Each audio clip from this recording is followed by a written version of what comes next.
Naam, asante kwa kuendelea kubaki nasi, na sasa ni habari za biashara na uchumi. Kamati ya sera ya fedha ya Benki Kuu ya Tanzania BOT imeamua kuendelea na riba ya Benki Kuu CBR ya 5.75 katika robo ya kwanza ya mwaka 2026, ikiwa ni kwa robo ya tatu mfululizo.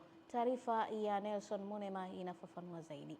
Akitangaza riba hiyo, mwenyekiti wa kamati hiyo ambaye pia ni gavana wa Benki Kuu ya Tanzania, Emmanuel Tutuba, amesema uamuzi huo umefikiwa baada ya tathmini kuonyesha matarajio chanya ya ukuaji wa uchumi na mwenendo imara wa mfumuko wa bei nchini. Kamati ya sera ya fedha ilibaini kuwa uchumi wa Tanzania bara uliendelea kukua kwa kasi ya kuridhisha na kufikia takribani 5.9% kwa mwaka ulioishia mwaka 2025, na hii ikilinganishwa na makadirio ya ukuaji wa 6% yaliyokuwa yametarajiwa mwanzoni. Ukuaji huu mzuri ulichangiwa zaidi na shughuli za kilimo, madini na ujenzi. Gavana Tutuba ameelezea pia mwenendo wa matarajio ya uchumi wa ndani na kuimarika kwa shughuli za uchumi. Sekta nje imeendelea kuimarika, ambapo nakisi ya urali wa malipo ya kawaida inakadiriwa kupungua hadi 2.2% ya pato la taifa kwa mwaka 2025, ikiwa ni kiwango cha chini zaidi katika kipindi cha miaka mitano iliyopita. The performance of banks has been pretty good, Governor.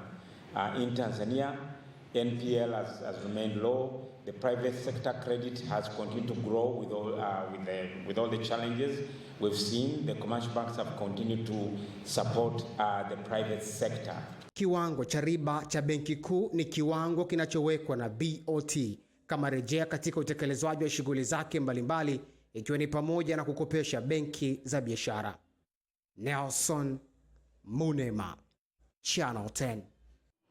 Licha ya kuwepo kwa mikopo yenye riba nafuu inayotolewa na serikali, baadhi ya wananchi hususan wanawake wameendelea kunaswa na mikopo umiza kutoka kwa watu binafsi na taasisi zisizo rasmi, hali inayosababisha migogoro ya kifamilia. Taarifa zaidi na mwandishi wetu Leonard Mwacha. Mikopo hiyo inayotolewa na watu binafsi na baadhi ya taasisi za fedha imegubikwa na riba kubwa kiasi cha walengwa kushindwa kurejesha. Baadhi ya wanawake jijini Dodoma wanakiri kupitia nyakati ngumu zinazohatarisha ndoa zao, kwani watu wa mikopo wamekuwa wakifika manyumbani hata nyakati za usiku na kubeba mali zao. Sasa ukwame uone, wanakuja 9 wale. Wanakuja hadi 10 wale kufuata utorejesho. Bacha tani kwa moto, watu wanaatika. Wakati wa kukopa wanakubembeleza vizuri sana. Ukishakuwa hauna rejesho, maneno yanayotoka ni machafu. Ulikopaje kama haukuwa na uwezo wa kulipa marejesho? Sisi tunakuja kunyang'anya vitu na wanakuja kweli mpaka nyumbani. Upande wa wanaume wameonyesha kuchukizwa na mikopo hiyo ambayo wakati mwingine huchukuliwa kwa siri bila wao kushirikishwa. Hilo jambo linauma. Usipopewa taarifa, mtu anaweza akakopa laki, anakuja kuchukua godoro la 300,000 au 400,000. Mimi mikopo ya kausha damu sitaki hata kuisikia, kwa sababu kwanza inarudisha maendeleo nyuma.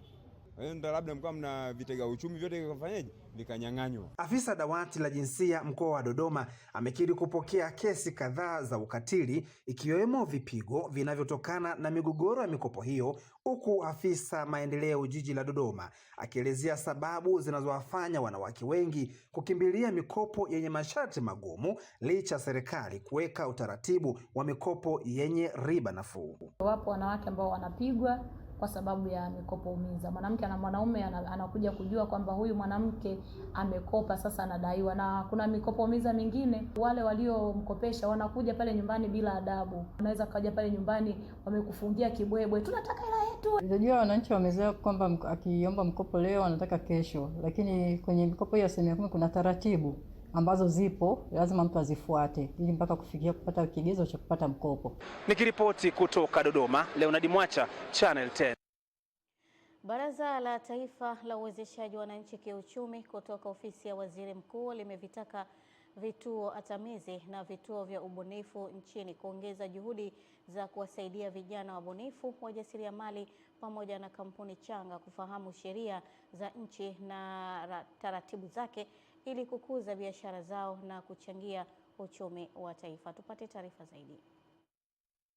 Akizungumza wakati wa ziara ya kutembelea vituo atamizi na ubunifu jijini Arusha, katibu mtendaji wa Baraza la Taifa la Uwezeshaji Wananchi Kiuchumi, CPA Ben Issa, amesema vijana wengi wana mawazo mazuri ya biashara lakini hukwama kutokana na ukosefu wa uelewa wa masuala ya kisheria, usajili wa biashara pamoja na mifumo ya kifedha.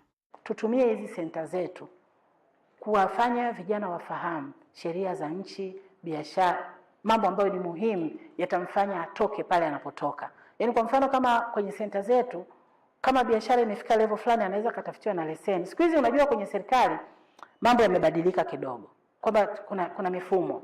Kwa hiyo ni mifumo tu kwamba unataka business license unaingia sio kwenye Tausi, unataka labda jina la biashara unaingia BRELA, lakini zote ni poto. Wakiingia kwenye poto wanaweza kujisajili. Kwa hiyo nafikiri tukizitumia hizi center kuwafundisha hizi elements za kujisajili, kufanya biashara iwe rasmi, itakuwa muhimu sana. Kwa upande wake, naibu mkuu wa chuo cha uhasibu Arusha anayeshughulikia fedha, mipango na utawala, Dr. Eliakira Nko, amesema taasisi za elimu zina wajibu wa kuandaa mazingira rafiki kwa vijana ili kuendeleza ubunifu na ujasiriamali sambamba na kuwajengea uwezo wa kisheria na kiutawala. Vijana wote wanahitaji kitu cha kufanya mwisho wa siku.